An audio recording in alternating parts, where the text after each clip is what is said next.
सबको मेरा सलाम, सबको मेरा जय मसीह की। दोस्तों, आज मैं एक नए विषय के साथ, एक नए टॉपिक के साथ आया हूँ। आज हम इस नए विषय पर बात करें, और वो नया विषय क्या है, आइए हम पहले उसको जानें। क्या यीशु के बिना कोई स्वर्ग जा सकता है?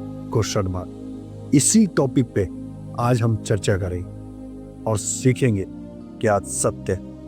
पहले हम एक वचन पढ़ेंगे, आइए हम पढ़ते हैं। यूहन्ना की पुस्तक अध्याय 14 वचन 6। मार्ग और सत्य और जीवन मैं ही हूँ, बिना मेरे द्वारा कोई पिता के पास में नहीं जा सकता। इसका मतलब क्या है दोस्तों? प्रभु यीशु यहाँ खुद कह रहे हैं कि मैं ही एक रास्ता हूँ पिता तक पहुंचने का। ये वचन एकदम सटीक, एकदम क्लियर बात कर रहा है। और वो क्या बात कर रहा है?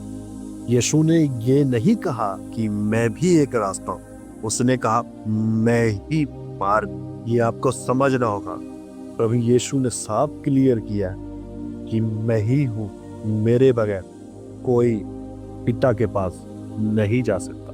बिना यीशु के रास्ता बंद है। उद्धार किसी और नाम से नहीं। आइए हम एक वचन पढ़ेंगे, प्रेरितों का काम अध्याय 4 वचन 12। और किसी दूसरे के द्वारा उद्धार नहीं, क्योंकि स्वर्ग के नीचे मनुष्यों में कोई दूसरा नाम नहीं दिया है जिसके द्वारा हम उद्धार पा सकें। साफ, सटीक, एकदम क्लियर। बिना यीशु के आप उद्धार नहीं पा सकते। क्यों नहीं पा सकते?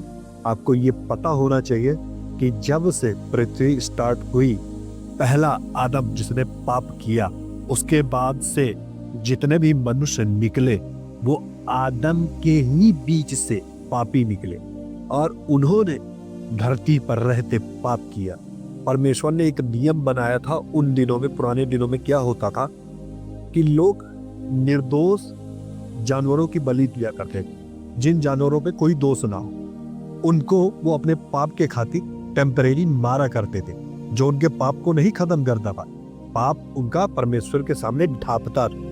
होता क्या था, लोग पाप करते थे और जानवरों को मारते थे और परमेश्वर के भवन में, और उस जानवर का ब्लड लेकर महायाजक परमेश्वर के भवन में जाता था और परमेश्वर से इन लोगों के पाप के लिए क्षमा मांगता था।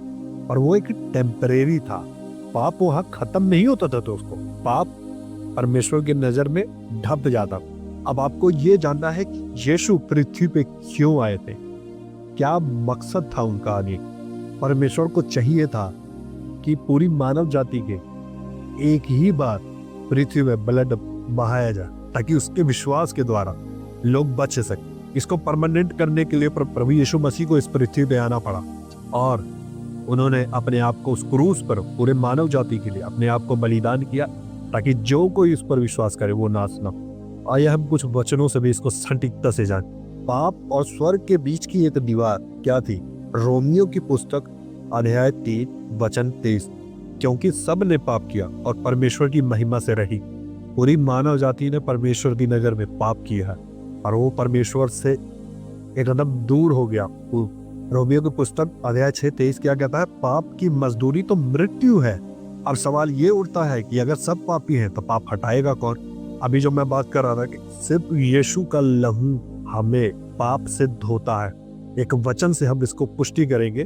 पहला यूहन्ना की पुस्तक अध्याय 1 वचन 7। उसके पुत्र यीशु का लहू हमें सब पाप से शुद्ध करता है। जी हाँ, यीशु ने पूरे मानव जाति के लिए क्रूस पर बलिदान दिया, लहू बहाया हमारे अधर्म और हमारे पाप के लिए, ताकि हम उस अधर्म पाप से छूट सके जो हमने गुनाह किया था, जिसकी वजह से परमेश्वर और हमारे बीच में एक दीवार खड़ी हो गई, जिसके लिए यीशु ने अपना लहू बहाया। और वो दीवार क्या था? वो पर्दा था। जब यीशु मसीह क्रूस पर मरे तो वो पर्दा बीच में से 2 भाग हो गया। इसका मतलब क्या कि अब हम और परमेश्वर डायरेक्ट बात कर सकते हैं, अपने गुनाहों की माफी यीशु में ले सकते हैं। पहले हमारे गुनाहों के लिए महायाजक ब्लड लेकर मंदिर में जाता था परमेश्वर के सामने माफी मांगने। अब क्या हुआ? यीशु ने पूरे मानव जाति के लिए उस क्रूस पर बलिदान दे दिया, और जो परमेश्वर हमारे बीच में जो गैप था उसको खत्म किया। प्रभु यीशु के नाम से, प्रभु यीशु के लहू से इब्रानियों की पुस्तक अध्याय 9 वचन 22 क्या कहता है? बिना लहू बहे क्षमा नहीं।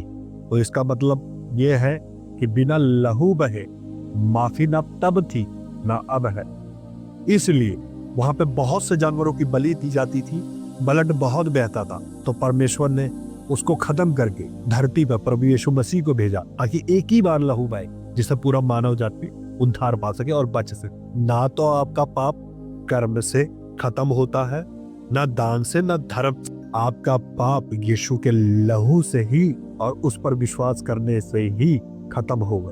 अच्छे काम आपको स्वर्ग नहीं दिला सकते। एफेसियों की पुस्तक अध्याय 2 वचन 8-9, क्योंकि अनुग्रह से तुम्हारा उद्धार विश्वास के द्वारा हुआ है, और यह तुम्हारी ओर से नहीं, परमेश्वर का दान है, कर्मों से नहीं।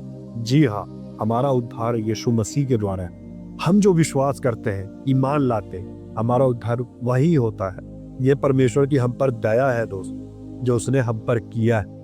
और आपको मैं ये भी बताना चाहता हूँ, अगर अच्छे काम ही काफी होते तो यीशु को क्रूस पर मरने की जरूरत क्यों थी?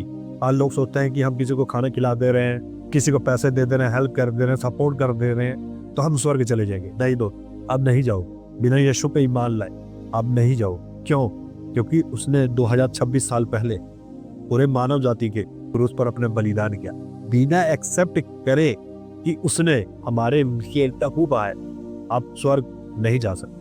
यूहन्ना की पुस्तक अध्याय 3 वचन 36 क्या कहता है? जो पुत्र पर विश्वास करता है वह अनंत जीवन पाता है, और जो पुत्र को नहीं मानता वह जीवन को ना देखेगा, परंतु परमेश्वर का क्रोध उस पर बना रहता।